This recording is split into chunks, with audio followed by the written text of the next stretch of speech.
Today guys, wala tayong pera kaya dilata muna, pero hindi basta dilata yung lulutuin natin. Ito yung dapat bagong taon, hindi nga ako naghanda ng bagong taon. So yan yung ham.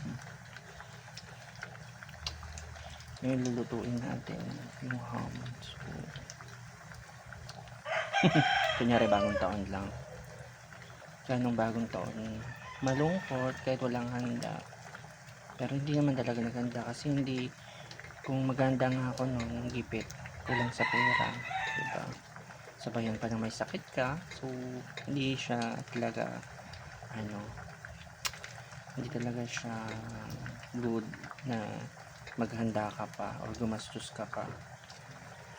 Kaya yan, ganyan yung ending natin. Tutututo,